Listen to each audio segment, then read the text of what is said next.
For those who are visitors, I want you to know that our service today is a little bit different than normal because it's Vision Sunday, but we do invite you to constantly come. We believe in worshiping God passionately. I don't think anybody loves anything and they don't do it with passion. And I think if you love something, you should be passionate about it. Is that all right? And so today I want to look at this particular text in Acts chapter 2, and I believe there's passion all in it. I'm reading from the New Living Translation, verse 41. That's where I'm starting. It says this. It said, those who believed what Peter said were baptized and added to the church that day. About 3,000. Somebody say 3,000. All the believers devoted themselves, this is very key. Somebody say this is key. To the teaching of the apostles, to fellowship, to sharing in meals, and to prayer. And a deep sense of awe came over them all. And the apostles performed many miracles, signs, and wonders. And all the believers met together in one place and shared everything they had. They sold their property and possessions and shared the money with those in need. They worshiped together at the temple each day, met in homes for the Lord's Supper, and enjoyed the goodwill of all people. One translation says, people in general liked what they saw. They liked what they saw, all the while praising God and enjoying the goodwill of all people. And each day the Lord added, somebody say added. Each day the Lord added to their fellowship those who were being saved. Added. Somebody say added.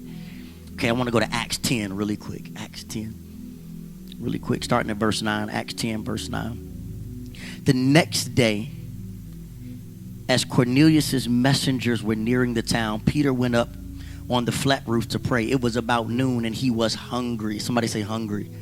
Some of us are hungry because we just completed a fast and we just said, Lord, please release me to consume. Amen. Oh, we're going to eat good today.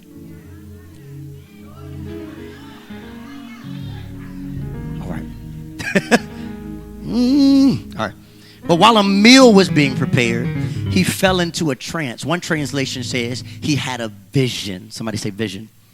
He had a vision. He saw the sky open and something like a large sheet was let down by its corners. In the sheet were all sorts of animals, reptiles, and birds. And then a voice said to him, get up, Peter, kill and eat them. Kill and eat them. Now, I want to stop here. I'm going to read it a little bit later, but it's important that we understand that in Peter's culture, this would have been uncommon because Peter was raised in a context where the things that he saw that they said you were supposed to go capture, kill, and eat were forbidden in his religion. They were forbidden. But the animals weren't there to represent food. They were there to represent a deeper hunger for the church to grow. They were there to represent people. Somebody say people. And today I want to share briefly as we finish this particular series called Storyline, as we've been sharing about personal vision. I want to talk about corporate vision and I want to talk about momentum. Somebody say momentum. Now, momentum is very significant. Many times we use this word to describe, don't go far, Justin, I'm not going to take long. I want to talk about, I'll make some noise for Justin. Justin is here today. We love Justin. He's a visitor. We're going to claim him.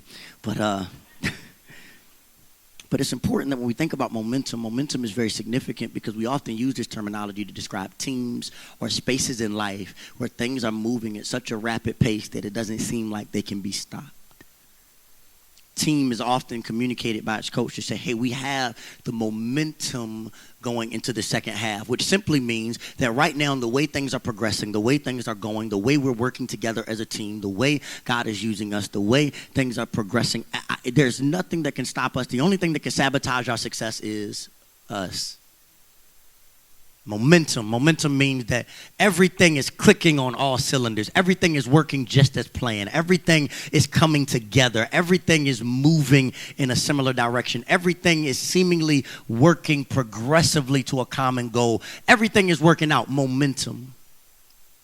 Momentum, by physics, is described as the combination of mass and velocity. Meaning, from a physics standpoint, that you cannot have momentum unless you have two capacities. You have to have enough mass to be motioned or to be moving, but it doesn't just take mass, it also takes velocity. It is what they call vector quantity, which means that as important as how much you're moving is this going in the same direction. That's why avalanches are so dangerous. Because an avalanche is not just about how much is moving. It's about that as it continues to move, it continues to collect more of things like its kind that are moving in the same direction. Okay, let me help 5 people over here. The thing about what God has been doing in the life of TLC that I'm so happy about is that when we started with 50 people, we were moving, but then God connected us by January to 120 people. And then now we can look at 465 people. And now we have mass, but that mass means nothing if we're not moving in the same direction. But what I love about what happens is that when we all start moving in the same direction, it doesn't matter how many people we have, as long as we have people operating in their passion and emotion and they're moving. If we come together, there's nothing that can stop what God is doing. We become dangerous to the enemy when we have momentum. Somebody say momentum. It's not just the amount of people, it is the quality of motion of the people. Are we moving in the same direction? Are we moving on one accord? Do we like each other? We won't talk about that in church. You know, we can just come to church for me. I don't need to know you over there. That's your business. You get Jesus over there for you. We get me for me. But the reality of it is that when we are coming together trying to get the momentum to get to what God is calling us to as a community, it requires that we take all of our individual passions and excitements and energies and ideals and we come together. That's why the last couple of weeks we've been preaching about personal vision. Because what makes us dangerous to the city and to the culture that we're trying to change and be a contrast to is when you find personal passion and personal vision and you bring what God has called you to do with what God called Ashley to do, with what God called Lauren to do, with what God called Joseph to do, and you bring everybody together, then the momentum starts because we are coming together not just as a mass of people, but as a people moving in the same direction. Momentum. And it's interesting in this passage that we experience a story of the first church. The first Christian church is emerging, and it tells us in the first passage of Acts 2 that they just have encountered Pentecost. Can I do a quick backdrop and I'm going to move? The Pentecost, the day of Pentecost, we often get excited about. It was a day that 3,000 people got saved. It was a day that said all the believers gathered, and Peter preached. Peter was a preacher, y'all. Peter cut off ears and preached. That's why I know that God has a call on my life, because I ain't never cut nobody's ear off, but God still used him, so I know he can use me. And Peter cut an ear off. You got to read that. Google that. Peter cuts ear off. It's in the scripture.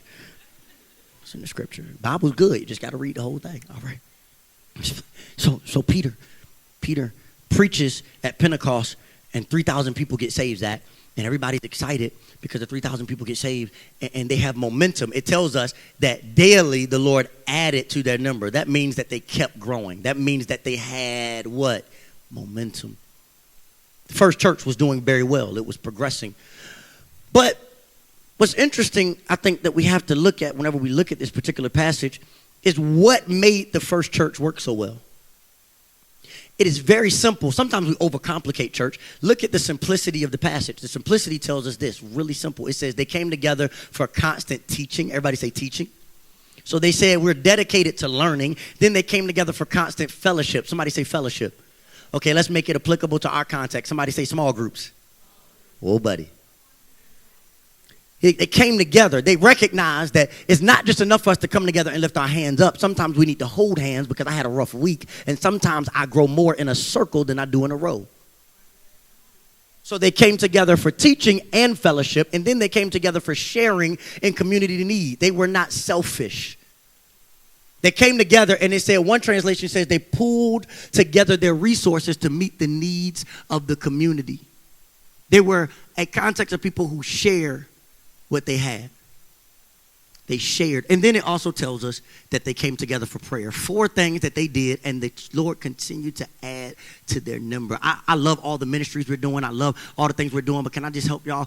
We will continue to have momentum if we just stick to the basics. If we just keep coming together, if we just keep growing and being discipled, if we just keep fellowshipping and knowing that church is about more than what you just leave with, but who you can connect with. That if we just find out that you don't have to do it all alone, and then we share in community need. If we say, hey, it's more than about what God does for me. God bless me so that I can bless somebody else. And we keep praying. God said, I'm going to do something in life for church. He said they added to their number daily. They had momentum. But here's where it gets good. But Peter has a problem. Peter has a problem. He's hungry. And he goes to this rooftop to pray.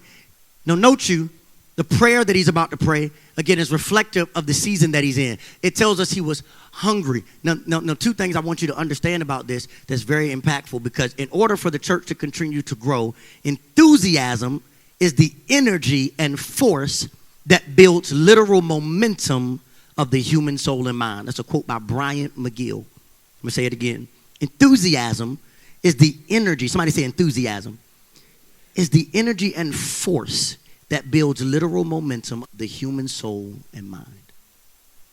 It is hard to build momentum around something you're not enthusiastic about. That's why I love people who say, I love the church. I say, have you invited anybody? Because whatever you're enthusiastic about, you should be willing to share. Enthusiasm. He says enthusiasm is the energy and the force behind momentum. Now, this is significant because Peter now is in a position where the church of the first century is starting to lose momentum. And what God is about to ask him to do next, he's not enthusiastic about. I'll prove it to you. It says he was hungry, and God reveals something. Two things happens on the roof. The first thing is God uses the hunger of his flesh to communicate the hunger of his spirit. He wants to reach people. He wants to bless people. But the problem is what God shows him is something that he always thought was forbidden. God says, you're hungry for something in the flesh. But let me help three y'all right here. God will always help you identify your passion through some stuff that you thought was insignificant. From some stuff that you were trying to stay away from. Isn't it interesting that the very things you were trying to run from, like, I don't want to be a communicator. And God said, I keep calling you to communicate. I don't want to be serving. I'm calling you to serve. I don't want to know nobody. But God said, I'm calling you to be a connector. And you're saying, God, I don't want. And God says, sometimes I'm using the hunger of your flesh to meet the hunger of your spirit. You keep saying you don't want, but I'm going to use what you've been working against for your good. He says, I revealed to him through the hunger of his flesh, the hunger of his spirit. He wants the church to grow. Peter wants to continue progressing. He wants the momentum, but he didn't want it that way. See, some of us are good at telling God how we want it. God, I want the church to keep growing. He said, but here's how I want you to do it. I want you to see these people. I want you to go. I want you to kill them. He was using an analogy of this food. He said, these represent the people that you consider forbidden. These represent the people that you won't touch. These represent the people that you won't go near. Those are the people I want you to touch. He uses the hunger of his flesh to reveal the hunger of his spirit. Here's the second thing, though, very interesting. He not only does that, but then he goes on. I want to show you this because this blessed me. He exposes Peter to the problems of the church by challenging the principles of the church. The principle of the church is they're unclean, which also presented the problem, but because between chapter 2 and between chapter 10, the church is losing momentum. And so by the time God has this conversation with Peter, the church is no longer being as effective as it once was. They have lost their effectiveness because they're only trying to reach one context of people. Their principles became their problem.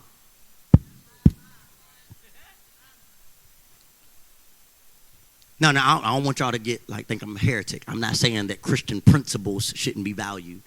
I'm saying sometimes we can start to worship things that God didn't put in place, but we did as man. Watch this. It's so important because he's trying to get him to move somewhere. A lot of us, look at what happens to Peter. Now, can I just help 20 people? This is going to help all the non-churchy people. Here's what's interesting about Peter. In chapter 2, he preaches a sermon that saves 3,000 people's lives. But by chapter 10, he's still a racist and a bias.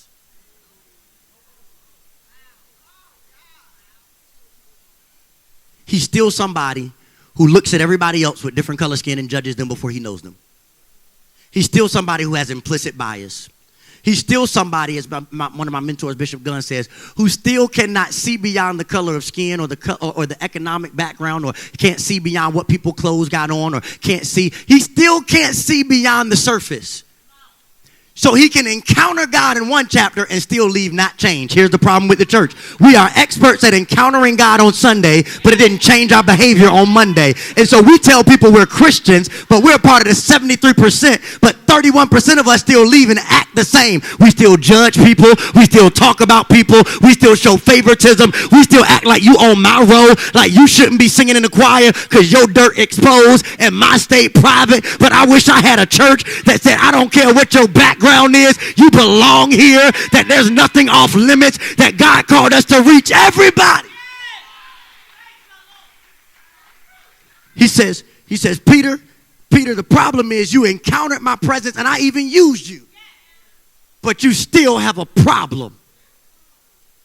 You haven't grown up enough, because many of us want to encounter God for personal restoration, but not missional. We want only to encounter God for personal restoration, not missional motivation. Isn't it interesting? Every time people have a God encounter in the Bible, fact check me on this, they always leave with a mission. Jacob encountered God, left with a mission. Moses encountered God, left with a mission. David encountered God, left with a mission. Peter encountered God, left with a mission.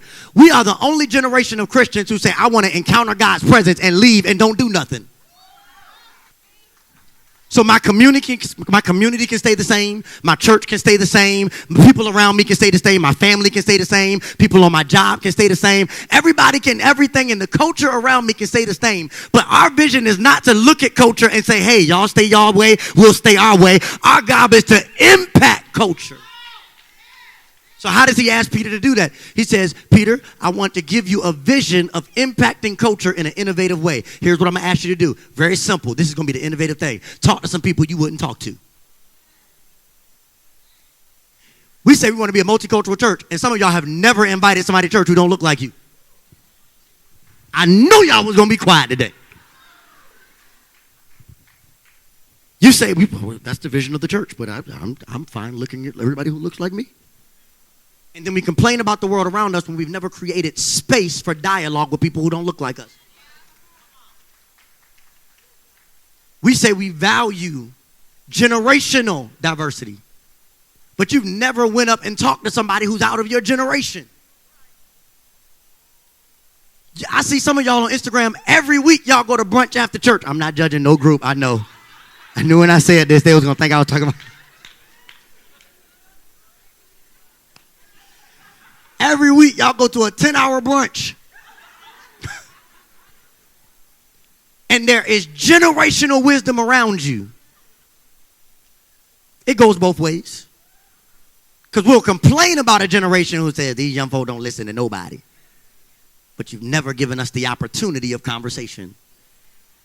Because the whole generation is not lazy. It's just the ones you see.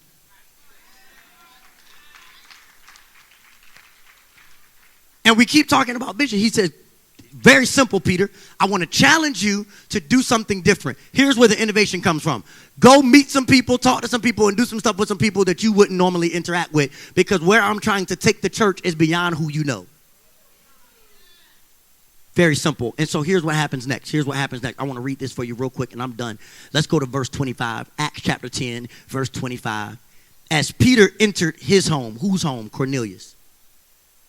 As Peter entered his home, Cornelius, he was nearing the town. Cornelius fell at his feet, worshiped him. But Peter pulled him up and said, I love this part, stand up.